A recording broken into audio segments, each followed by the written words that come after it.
반갑습니다. 우리 모두가 우리에게 보배이십니다.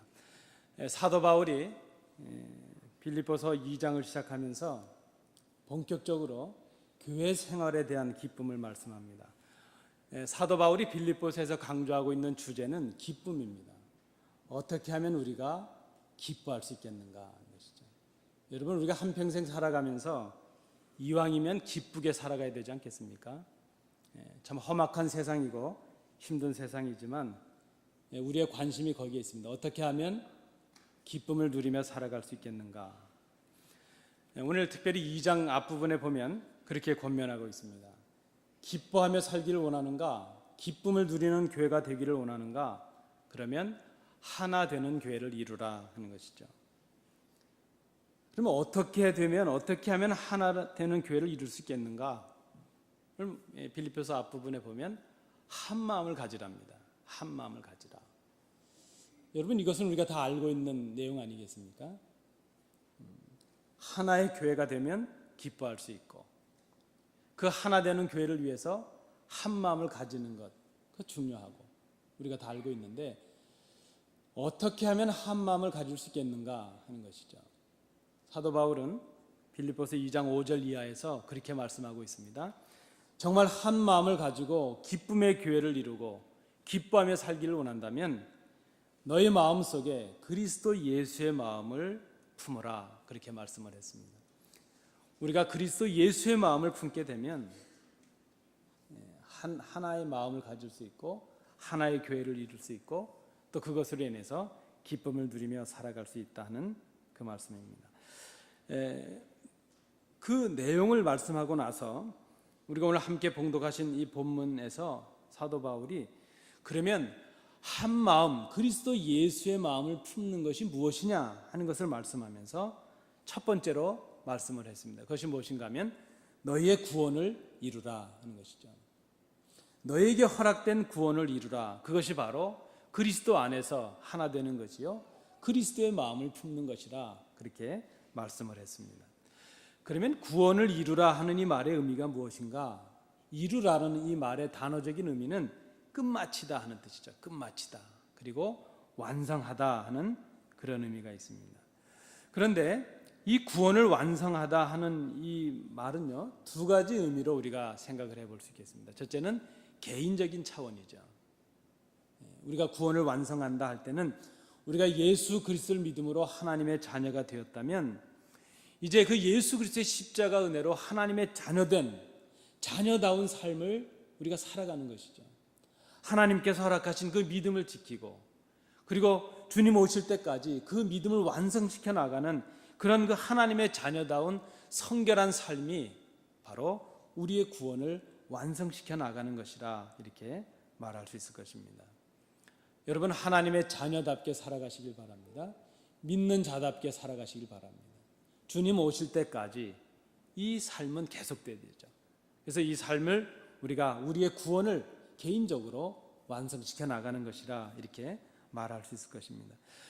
구원을 완성한다는 이 말의 또 다른 의미는, 다른 측면의 말은 공동체를 통해서 이것이 또 가능하다는 것이죠. 개인적인 신앙, 개인적인 성결뿐만이 아니라 이제는 교회 공동체의 성결, 그리고 교회의 하나됨을 이루는 것, 이것이 바로 교회의 구원을 이루는 것이라, 이렇게 말할 수 있을 것입니다. 어떤 의미에서 본다면 우리 개인의 구원을 완성시켜 나가는 것보다도 우리가 속해 있는 공동체, 우리의 가정과 교회들을 온전히 그 구원의 의미를 완성시켜 나가는 것이 더 중요할 수 있다, 이렇게 생각해야 될 것입니다. 교회의 구원을 완성한다는 것, 그럼 우리가 엄밀하게 생각해 보면 교회가 완성되고 교회 구원이 완성된다는 것은 그 교회에 속해 있는 우리 구성원들인 우리 각자가 우리의 구원을 완성해 나가는 것이라, 이렇게 말할 수 있을 것입니다. 여러분, 부흥하는 교회가 되길 원하십니까? 고맙습니다. 저도 원하고 있습니다. 여러분도 그러시겠지만 꿈에도 소원은 교회 부흥입니다. 특별히 책임을 맡은 목사로서 그러합니다. 그러나 여러분 기억하십시오. 우리 교회가 부흥하고 우리 교회가 회복되길 원하신다면 여러분들 각자가 먼저 부흥하고 여러분들 각자가 먼저 회복되어야 됩니다. 개인의 부흥 없이 교회 부흥이 있을 수 없기 때문입니다. 엄밀한 의미로 보면 교회라고 하는 것은 바로 그 교회를 이루고 있는 우리 각자가 교회이기 때문이라 말할 수 있습니다. 우리 스스로의 구원을 완성하기 위해서 우리 스스로가 부단한 노력을 하고 그 하나님의 말씀과 약속을 지키고 우리의 구원의 분량을 좀 더 성숙하고 성장시켜 나가도록 노력해야 될 것입니다. 그러나 이 모든 것들이 내 개인의 일로 끝나는 것이 아니고 바로 우리 서로를 위해서 협력하고 서로를 위해서 우리가 돌봄으로 우리 교회에, 우리 공동체의 구원을 완성해 나가는 것이 중요하다 하는 것입니다. 사도 바울이 지금 빌립보서 2장에서 강조하고 있는 것이 바로 그것입니다. 개인의 구원, 개인의 완성보다 더 중요한 것이 바로 교회의 구원이요, 교회 완성이라 하는 것입니다. 그러면 우리가 구체적으로 어떻게 교회의 구원을 이룰 수 있겠는가? 오늘 사도 바울은 교회의 구원을 이루라 말했습니다. 교회의 구원을 완성시키라 하는 그런 의미입니다. 여러분, 시작도 중요하지만 완성시키는 게 중요하지 않습니까? 우리가 간혹 이렇게 살아가다 보면 여러분도 기억이 나시죠? 제가 말씀드리면 아, 누구야? 딱 떠오를 겁니다. 옆에 혹 계시더라도 쳐다보지 마시기 바랍니다. 시작은 잘하는데 끝을 못 맺는 사람 쳐다보지 마시라니까요. 아니, 늘 일은 많이 벌리는데 그 일을 해결하려면 누가 따라다니면서 해야 되는 것이죠. 여러분, 뭐 다른 사람, 여러분 지금 저를 보고 계시는데 어떻게 하셨습니까? 제가 그런 사람입니다. 제 가정에서도 보면 그저 저는 일을 벌리는 사람입니다. 여기서 이만큼, 저기서 저만큼. 그러면 말없이 가서 그거 해결하는 사람은 제 집사람입니다. 제가 좀 그러지 말아야지 하는데 잘 안 됩니다. 또 시작은 잘 안 되는 것 같은데 끝을 잘 맺는 분들이 있죠. 이번에 한번 쳐다보셔도 좋겠습니다. 아니, 일이 잘 안 되는 것 같은데 참 지혜롭게 일을 잘 해결해 주는 분들이 있죠. 귀한 일꾼들입니다. 그런데 여러분, 그렇지 않습니까? 시작하는 거 중요하고 다 중요하지만 뭐 시작과 과정과 결과가 다 중요하지만 잘 끝을 맺는 거 중요하지 않겠습니까? 여러분, 평생 예수님 믿으셨습니까? 그렇다면 이제 우리 믿음의 마지막을 완성시키는 것이 중요하지 않겠습니까? 여러분의 마지막, 여러분의 성공적인 신앙은 이 교회를 통해서 이루어질 수 있다는 것을 꼭 기억하시기 바랍니다. 그래서 우리가 우리 교회의 구원을, 우리 교회의 분량을 완성시켜 나가는 것이 중요하다는 그런 말씀입니다. 우리가 어떻게 하면 주님을 본받아서 주님을 기쁘시게 하는 교회가 될 수 있겠는가? 우리가 어떻게 하면 구원의 영향력을 끼칠 수 있는 능력 있는 교회가 될 수 있겠는가? 우리가 어떻게 하면 그 실망한 사람들이 사모하는 교회가 될 수 있겠는가 하는 말씀이 바로 오늘 본문에 나타납니다. 사도 바울이 오늘 본문을 통해서 교회의 구원을 완성시키는 그 의미가 무엇인가 하는 것을 세 가지로 말씀해 주었습니다. 첫째는 어떻게 하면 우리가 교회의 구원을 이룰 수 있겠는가? 14절의 말씀입니다. 모든 일을 원망과 시비가 없이 하라 하는 것입니다. 첫째는 교회의 모든 일을 원망과 시비가 없이 하는 것입니다. 이 말은 무슨 일을 하든지 불평을 하거나 다툼으로 하지 말라 하는 그 말씀의 의미입니다. 원망이라는 말의 그 단어적인 의미는 불만스러워서 수근수근거리는 것을 말합니다. 내 속에 누군가의 생각과 다르다는 마음이 들었습니다. 다른 생각을 하게 되었는데 생각으로 그치는 것이 아니고 이 생각이, 그 불만이 표정으로 나타나고 말로서 나타나고 행동으로 나타나는 것, 그것을 우리가 원망이라 이렇게 말합니다. 그런데 여러분 기억하십시오. 그런 원망은요, 공동체 안에 다툼으로 발전할 수 있다는 것입니다. 그런 다툼이, 원망과 다툼이 있게 되면 공동체의 하나됨을 잃어버리게 될 수 있다는 것입니다. 거룩하고 성숙한 교회를 이룰 수가 없습니다. 우리 사도 바울을 통해서 하나님께서 지금 부탁하고 계시는 교회의 구원을 아름답게 완성하지 못하게 된다는 것입니다.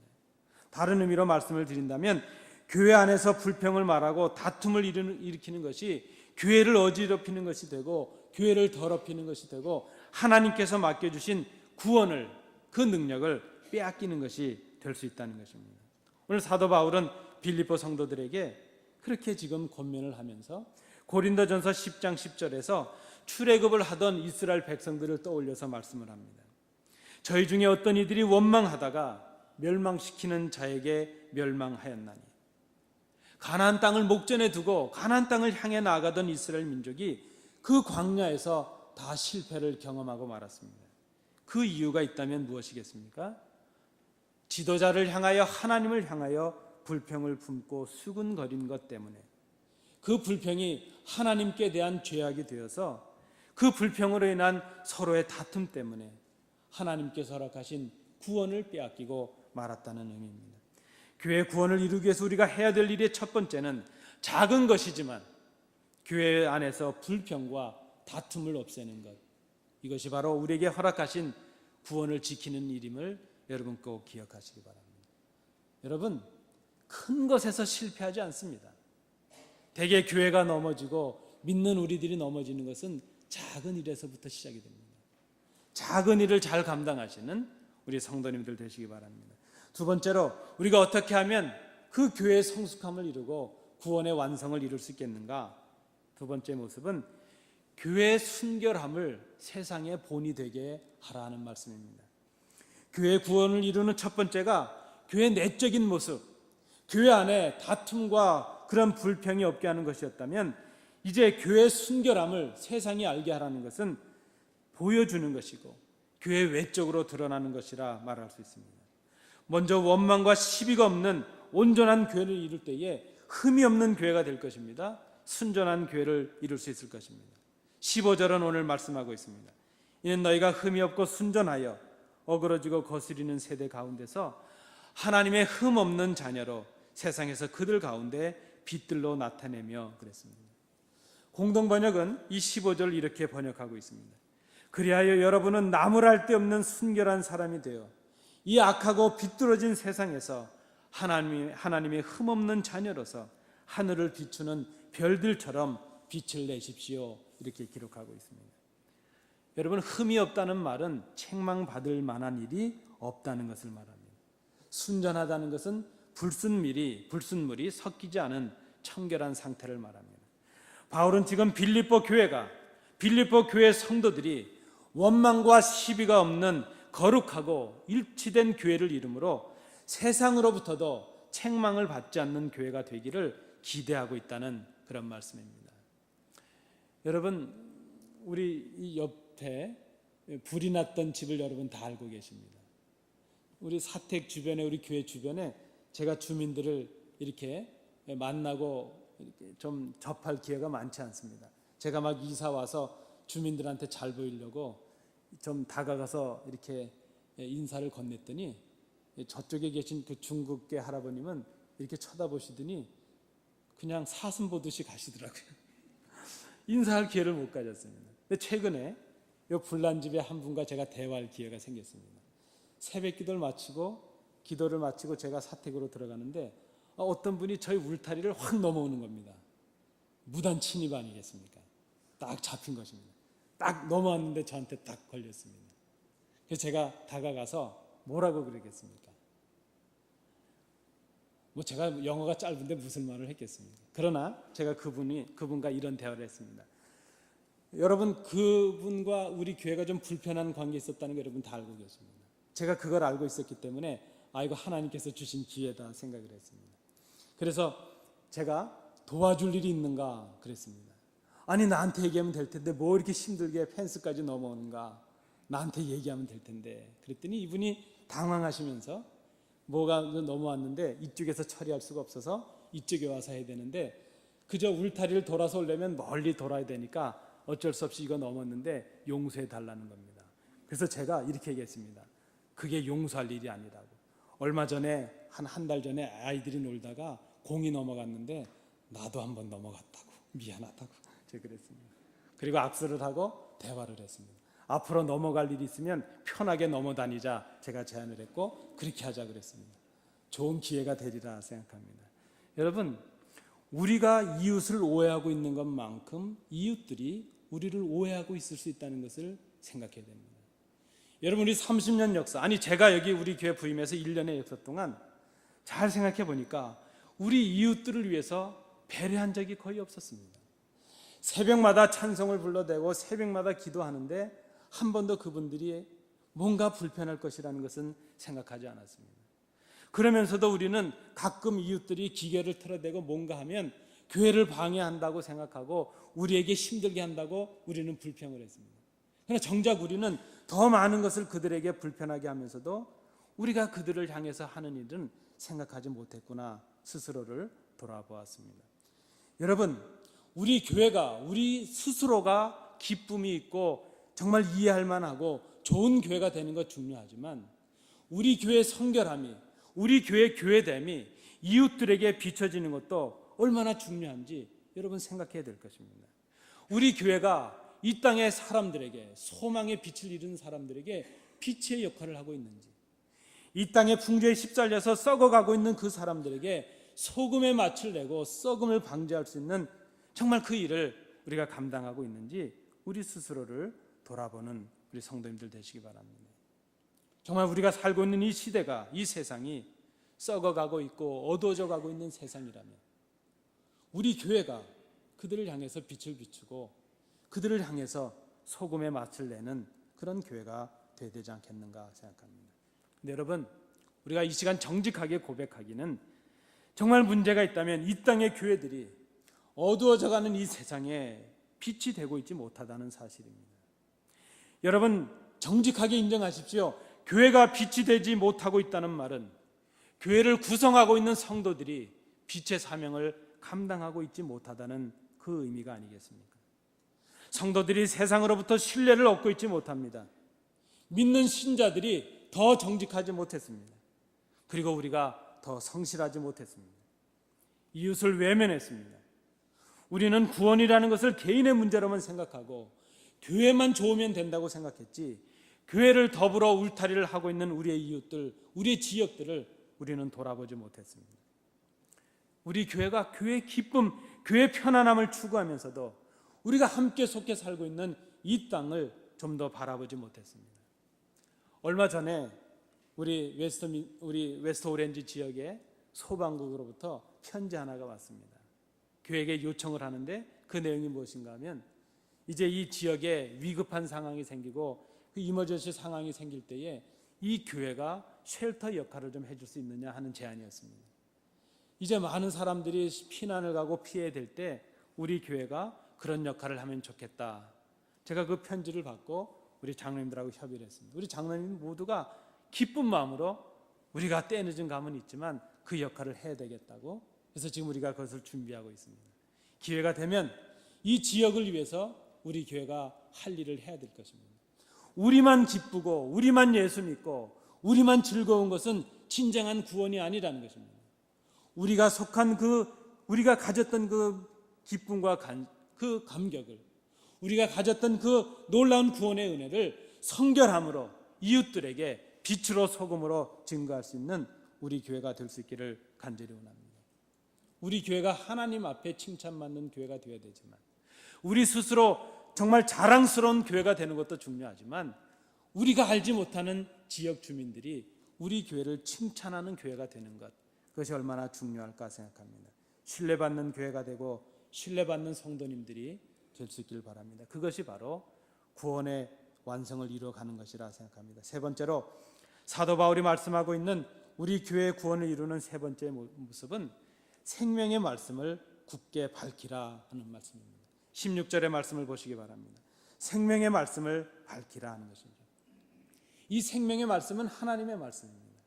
이 하나님의 말씀은 말씀이 육신이 되어 이 땅에 거하신 예수 그리스도를 통해서 우리에게 주신 생명의 말씀이기에 복음 자체가 생명의 말씀입니다. 그런데 오늘 본문에 보니까 생명의 말씀을 굳게 밝히라 이렇게 말씀하고 있습니다.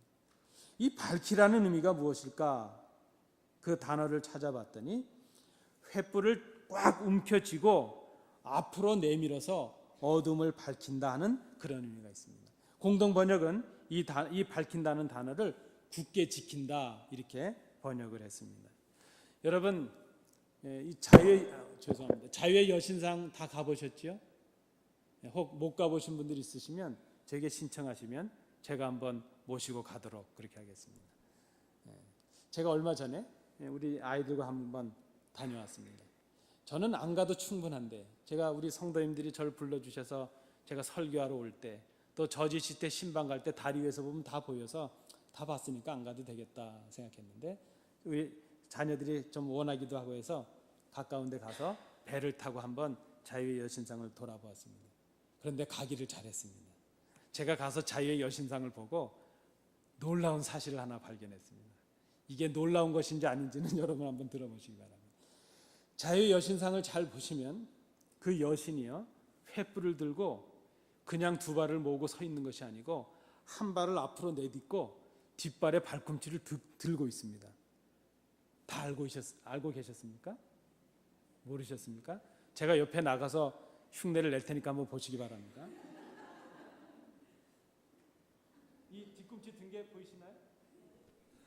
제가 깜짝 놀랐습니다. 자유의 여신이 그저 횃불을 들고 이렇게 서 있는 게 아니고 그 횃불을 들고 앞으로 나가면서 뒤꿈치를 들고 지금 가는 모습입니다.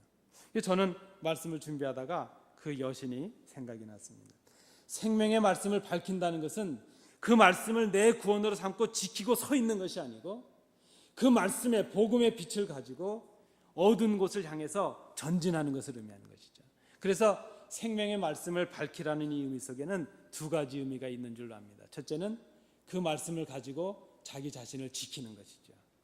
복음의 그 생명의 말씀을 가지고 내 생명을 지키는 것이요, 내 구원을 완성시키는 것이요, 내 믿음을 지켜나가는 것입니다. 이것을 우리의 교회로 적용한다면 복음의 말씀을 가지고 하나님의 말씀을 가지고 우리 교회의 온전한 믿음을 이루어가는 것이죠. 말씀을 가지고 우리의 신앙을 지키는 것이죠. 여러분, 지금 얼마나 말씀의 위기 가운데 있습니까? 우리의 신앙을 넘어뜨리려는 사탄의 역사가 얼마나 많습니까? 이 가운데 우리가 이 복음의 말씀을 가지고 우리의 신앙을 지키는 것, 그것이 바로 오늘 생명의 말씀을 굳게 밝히라 하는 첫 번째 의미입니다. 두 번째 의미는 무엇이겠습니까? 내 자신의 구원을 완성시키고 내 자신의 믿음을 지키는 그 자리에서 한 걸음 더 나아가서 복음을 가지고 어두운 곳을 향해 전진하라는 그런 의미가 있습니다. 그래서 이 말씀 속에는 복음을 세상으로 선포하고 전파하라는 놀라운 선교의 그런 명령이 이 가운데 있다, 이렇게 볼 수 있겠습니다. 교회는 성결함과 선행으로 세상을 밝혀야 될 것입니다. 교회는 하나님의 말씀을 가지고 어두운 곳을 지키는 복음의 역할을 감당해야 될 것입니다. 이를 위해 우리가 먼저 할 일이 있다면 생명의 말씀을 우리 각자가 붙잡는 것이죠. 여러분, 오직 말씀 아니겠습니까? 우리의 신앙의 근거요, 우리 삶의 근거는 오직 하나님의 말씀이 되어야 될 것입니다. 오직 예수, 오직 말씀으로 하나님의 말씀을 붙잡고 그 말씀을 가지고 우리 교회를 지키고 우리 자신을 지키고 그리고 그 말씀으로 세상을 향해 나아가는 것, 그것이 바로 우리 교회의 구원을 이루는 것이라, 이렇게 말할 수 있을 것입니다. 오늘 사도 바울은 어떻게 교회가 거룩하고 하나 되는 성결을, 그 성숙함을 이룰 수 있겠는가? 모든 일을 원망과 시비가 없이 하라 그랬습니다. 그리고 순결함으로 세상의 본이 되라 그랬습니다. 그리고 그 생명의 말씀을 가지고 자신을 지키고 교회를 지키고 세상을 향해 복음을 증거하라 그랬습니다. 그렇게 된다면 내가 지금까지 달려온 이 모든 길들이 헛수고가 아니 될 것이라 오늘 본문에서 말씀하고 있습니다. 그렇게 된다면 내가 너희를 주님 오실 그때까지 자랑하게 될 것이라 그렇게 고백하고 있습니다. 여러분, 우리가 평생 예수 믿어왔고 이제 마무리를 할 단계가 있지 않습니까? 마무리를 잘해야 되지 않겠습니까? 우리의 수고가 헛수고가 되어서는 되겠습니까? 우리 교회가 우리 성도들의 입을 통해 자랑할 만한 교회가 되어야 되지 않겠습니까? 우리 오고 오는 세대에 우리 자녀들, 우리 후대들에게 자랑스럽게 물려줄 우리 교회가 되어야 되지 않겠습니까? 사도 바울의 고백처럼 우리의 수고가 헛수고가 되지 않도록, 그리고 우리가 자랑할 수 있는 우리 교회가 될 수 있도록, 그리고 한 가지 더, 이 일을 위해서 희생을 감당하시는 성도님들 되시기 바랍니다. 사도 바울은 17절에서 그렇게 말합니다. 내가 교회를 위해서 내 수고가 헛수고가 되지 아니하고 내 자랑을, 우리 교회가 너희들이 내 자랑이 되기 위해서 내가 너희를 위해서 관제로 부어질지라도 원하는 바라 고백합니다. 17절 말씀해 보시면 만일 너희 믿음의 제물과 봉사 위에 내가 나를 관제로 드릴지라도 나는 기뻐하고 너희 무리와 함께 기뻐하리니. 여러분, 우리가 지난번에 관제에 대해서 한번 말씀을 나누지 않았습니까? 관제는 모든 제사를 마무리하면서 마지막으로 붓는 포도주의 의식을 의미했습니다. 빌립보 교회가 이런 교회를 이루기 위해 수고와 봉사를 한다면 그것을 위해서 자신이 죽어질지라도 기쁨이 될 것이라고 고백하고 있습니다. 여러분, 이미 우리는 교회를 위해서 헌신을 다짐한 성도가 아니겠습니까? 교회 하나됨을 이루고 참 기쁨을 이루고 우리 교회가 회복되기를 원하신다면 원망과 시비가 없는 교회가 되고 순결함으로 세상의 본이 되는 교회가 되고 복음을 밝히는 그런 교회를 이루라는 그런 말씀입니다. 그런데 여러분, 오늘 본문을 상고하려고 하는 이유는, 진짜 이유는 바로 여기 있습니다. 그거 다 알겠는데 그러면 어떻게 하면 우리가 이런 교회를 이룰 수 있겠는가 하는 것이죠. 이런 교회를 이루기 위해서, 구원을 완성해 나가는 교회를 이루기 위해서 우리가 어떻게 해야 될 것인가 하는 것이죠. 사도 바울은 이 일을 두렵고 떨림으로 하라 이렇게 말씀하고 있습니다. 두렵고 떨림으로 하라. 사랑하는 교회 여러분, 여러분은 내가 함께 있을 때에도 언제나 순종했지만 그때뿐만 아니라 떨어져 있는 지금에 와서도, 그때뿐만이 아니라 떨어져 있는 지금에 와서도 더욱 순종함으로 두렵고 떨리는 마음으로 여러분 자신의 구원을 위해 힘쓰는 여러분이 되십시오. 사도 바울의 권면입니다. 이 두려움과 떨림이 바로 하나님 앞에 우리 자신을 세우는 데서 시작이 되는 것을 기억하시기 바랍니다. 어떤 신학자 중에 이 두려움이, 이 떨림이 바로 하나님, 그 전능하신 하나님 앞에서 연약한 인간들이 갖는 절대 의존의 감정이라고 말했습니다. 절대자 앞에서 의존하고 싶은 이 떨림이 있다는 것이죠. 어떤 사람은 전능자 앞에서 이 연약한 인간의 떨림, 이 자체가 하나님 앞에 서게 될 때의 떨림이라고 말했습니다. 여러분, 나야가라 폭포에 가보시면 그 자연의 위대함 앞에서 좀 떨림이 생기십니까? 저는 캘리포니아 그랜드 캐년을 그쪽에서 가봤는데 그 그랜드 캐년 가보니까 두려움이 있더라고요. 떨어지면 한참을 떨어지겠구나. 얼마나 높은지. 야, 여기 떨어질래도 도시락을 싸와야 되겠구나. 얼마나 높은지. 여러분, 우리가 자연의 신비 앞에 서면 좀 경외함이 들지 않습니까? 그 떨림, 하나님 앞에서 인간이 갖는 그 떨림이 바로 하나님 앞에 두려움과 떨림이라고 말한 사람이 있습니다. 트레멘듬, 하나님 앞에서 떨림이라고 말했습니다. 그런데 여러분, 칼빈이라는 신학자가 있지 않습니까? 그분이 이 떨림이 단순히 절대자 앞에서 피조물이 느껴지는 공포감이 아니라고 말씀을 합니다. 이 두려움과 떨림은 하나님 앞에서 자녀된 우리들이 갖는 새로운 특권이라는 것입니다. 이것이 바로 우리의 신앙의 출발이 된다는 것입니다. 우리가 하나님의 자녀가 되고 그 하나님 앞에서 갖는 두려움과 떨림이 절대자 앞에서 연약한 피조물로서 갖는 그저 이상한 공포심이 아니고 이상한 경외심이 아니고 하나님의 자녀로서 갖는 관계 속에서 일어나는 새로운 두려움이요 떨림이라는 것입니다. 그래서 칼빈은 그 두려움과 떨림을 이렇게 정의를 했습니다. 사랑과 외경의 결합이다 그랬습니다. 그리고 그것을 바로 우리 믿는 자들이 하나님 앞에서 갖게 되는 경건의 마음이라 이렇게 말했습니다. 하나님을 사랑합니다. 우리를 위해 십자가의 아들을 죽이셨던 그 하나님을 사랑합니다. 그 하나님을 사랑하지만 또 공의의 하나님이 두렵습니다. 그래서 하나님을 사랑하면서도 어려워하는 것, 그것이 바로 경건이라고 말했습니다. 그것을 두려움과 떨림으로 해석할 수 있습니다. 저는 오늘 사도 바울이 말하는 그 두려움과 떨림을 하나님 앞에서 살아가는 모습이라고 생각을 합니다. 개인의 구원의 완성을 위한 일이건 교회 구원의 완성을 위한 일이건 그 일들을 두려움, 포보스, 떨림, 트로모스, 두려움과 떨림으로 감당하라는 권면입니다. 왜 우리가 두려움으로 또 떨림으로 교회의 구원을 이루어야 될 것인가? 오늘 본문 13절이 말씀하고 있습니다. 너희 안에서 행하시는 이는 하나님이시니. 여러분, 우리가 행하는 모든 주관자가 하나님이신 것을 믿고 계십니까? 우리가 행하는 교회 모든 일들이 하나님의 일입니다. 하나님께서 우리와 함께 계십니다. 이 모든 일이 하나님의 일이라는 의미는 하나님이 지금 우리의 모든 것을 보고 계신다는 것입니다. 하나님께서 맡기신 일이요, 그 일을 할 수 있는 능력도 하나님께서 주신다는 것입니다. 그 일을 맡기신 하나님께서 잠시 후에 그 일에 대한 책임도 묻게 될 것입니다.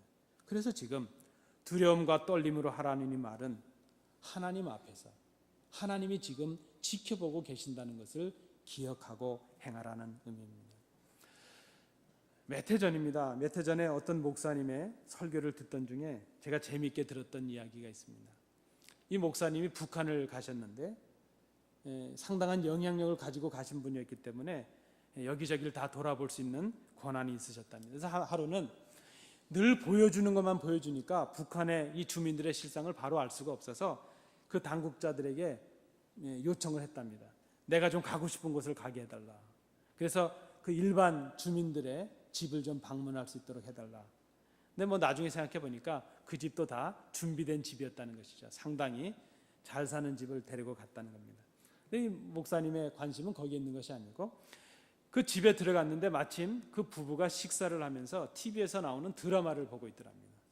북한 사람들이 드라마를 보고 있는데 그 드라마 안에서 부부가 심하게 싸우는 것이죠. 막 부부 싸움을 하는데 갑자기 부부 싸움을 하다가 그 장면이 벽 위에 걸려 있는 그분의 사진으로 이렇게 옮겨지더랍니다. 그 김정일 씨 전에 김일성 그분이죠. 그분 이름 또 욕 먹겠는데 사진에 딱 비춰지더니 잠시 후에 다시 그 부부를 비추더랍니다. 근데 그 부부가 드라마에서 하는 말이 우리가 어떻게 수령님 앞에서 불경하게 싸움을 할 수 있겠는가.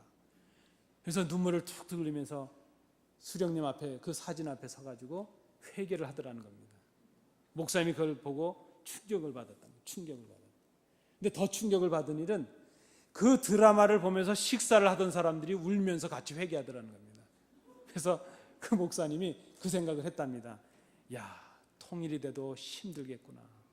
제가 러시아와 중국에 가서 탈북자들을 경험할 기회가 있었습니다. 여러 날 그들을 복음을 가르치고 이제 훈련을 하고 교육자로 양육하고, 여러분 감사하게도 그 중에 한 분이 이태 전에 미국에 들어왔습니다. 그래서 지금 미국에서 신학 수업을 하고 있습니다. 그런데 제가 그분들을 만나 보니까요, 잘 생각해 보면 전도가 쉬울 수도 있습니다. 왜 그런가 하면 그 수령 자리에 예수 그리스도만 집어넣으면 다 해결이 되는 겁니다. 완전히 신이 돼버린 것이죠.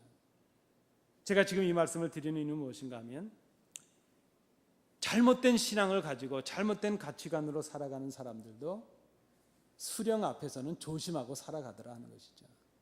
여러분, 지금 우리는 하나님 앞에서 살아가는 사람들입니다. 그래서 우리 개인의 구원의 완성을 위한 성결한 삶을 살아가는 것, 하나님 앞에서 두렵고 떨림으로 해야 될 일입니다. 그리고 우리 공동체 구원의 완성을 위한 이 일을 두렵고 떨림으로 해야 될 것입니다. 교회 하나됨을 위하여 섬기는 일, 건강한 교회를 위해 섬기는 일, 하나님이 기뻐하시는 교회를 이루는 일, 우리에게 맡겨주신 작은 일들, 이 모든 일들을 두렵고 떨림으로 해야 된다는 것입니다. 고린도전서 3장 16절 17절에서 사도 바울은 이렇게 고백하고 있습니다. 너희가 하나님의 성전인 것과 하나님의 성령이 너희 안에 거하시는 것을 알지 못하느냐. 누구든지 하나님의 성전을 더럽히면 하나님이 그 사람을 멸하시리라. 하나님의 성전은 거룩하니 너희도 그러하니라. 우리 자신을 거룩하고 성숙한 분량의 구원의 완성을 이뤄나가는 것, 두려움과 떨림으로 해야 될 일입니다. 그에 못지않게 우리 교회의 구원을 완성해 나가는 것도 하나님이 지금 보고 계신다는 그 하나님 앞에서의 심정을 가지고 두려움과 떨림으로 해야 되는 중요한 일인 것을 우리가 기억해야 될 것입니다. 여러분, 말씀을 맺도록 하겠습니다. 사랑하는 성도 여러분, 오늘 우리 성도님들께서 교회에 들어오실 때에 이 성전에 하나님의 임재가 계신다는 생각을 하시면서 작은 두려움이라도, 작은 떨림이라도 느끼시며 들어오셨습니까? 우리의 입술을 통한 한마디의 말을 내뱉을 때 그 말을 하나님께서 잠잠히 듣고 계신다는 것을 생각하시면서 우리의 말을 내뱉고 계십니까? 우리의 행동 하나하나, 우리의 몸짓 하나하나를 성도들이 지켜볼 뿐더러 하나님께서 불꽃 같은 눈으로 지켜보고 계신다는 것을 여러분 기억하고 계십니까? 저에게 있어서, 사도 바울에게 있어서 신앙은 하나님이 보고 계신다는 것을 기억하고 살아가는 사람이 진정한 믿음의 사람이라 생각합니다. 하나님이 우리를 보고 계신다는 그 두려움, 내가 지금 하나님 앞에 서 있다는 그 떨림, 그 두려움과 떨림, 이 작은 것에서부터 우리 교회의 회복이 시작되고 우리 교회의 부흥이 시작될 수 있다는 것을 여러분 꼭 기억하실 수 있길 바랍니다. 기도하겠습니다. 은혜로우신 아버지 하나님, 저희들이 지금 하나님 앞에 서 있습니다. 그 두려움과 그 떨림을 회복하는 저희들이 되게 하여 주옵소서. 예수님 이름으로 기도하옵나이다.